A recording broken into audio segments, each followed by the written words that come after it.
proudest moment is your greatest obstacle. And for me, it was learning to believe in myself and accepting that I did have value and self-worth, and believing that I was capable of achieving things.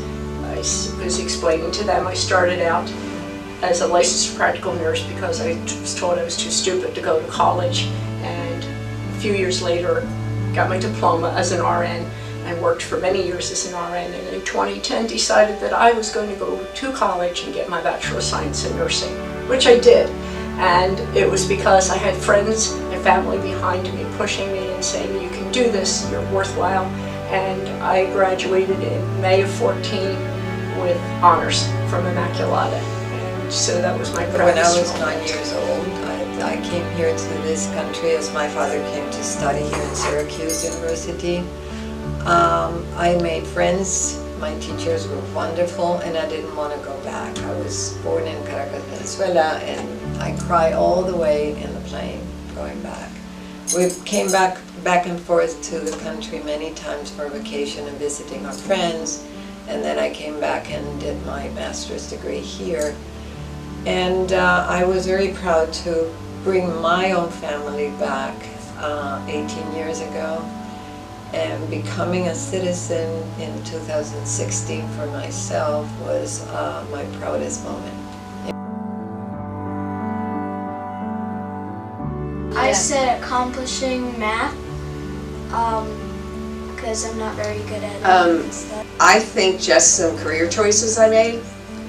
I was a teacher, took some years off when my son was born, and then went into something completely different, which was large corporate sales and I said actually banking. watching my grandchildren grow up. My grandson's 25 now, he just got married, and my granddaughter's 22, and I spent tons of time with them from the time they were little babies on, so just watching them grow into adulthood has been very proud. I think becoming a mother and still continuing on focusing with me as an artist too.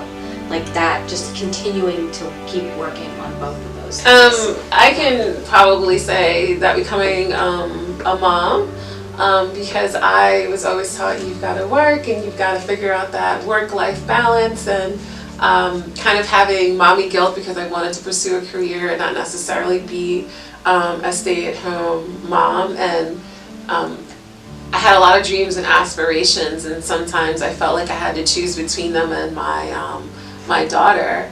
But I think in the end it taught me that I have to go after them, because I really want her to see that just because you're a mother doesn't mean that you can't have your own life and you can't pursue all of the things that you want to pursue, that you can just figure out how to manage it all, and that I can lead by example so that she can see that, you know, yes, having a family is super important and it makes your world go round, but it's also really important that you have your own interests.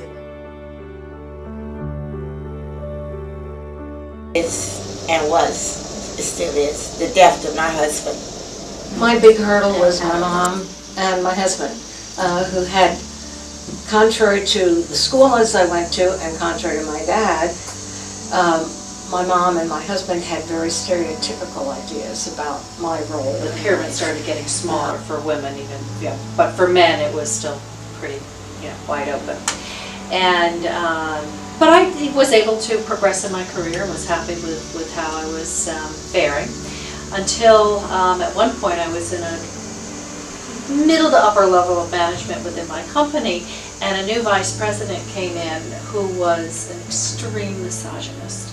And he made it so difficult for my two female peers that we reported directly to him for us, and he eventually, you know, looked to bring men in to replace us. He was truly, I think, in business, the greatest hurdle that I ever had to overcome.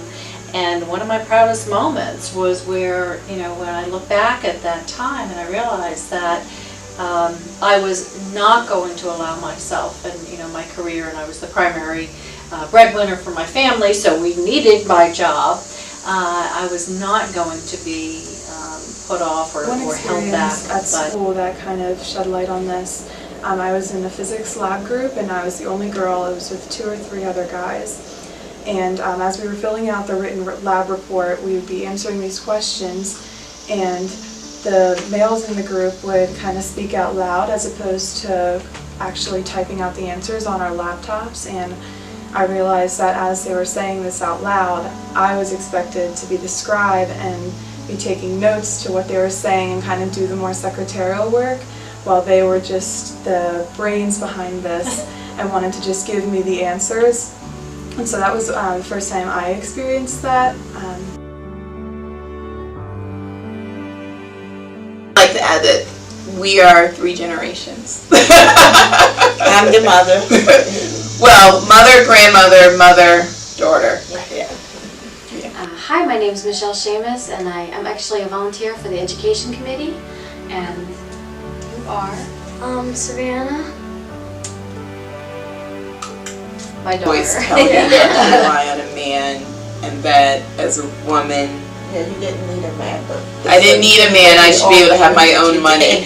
That was have your own money. Be able to take independent. Yeah, Everyone be able to should take be independent. Yeah. which some men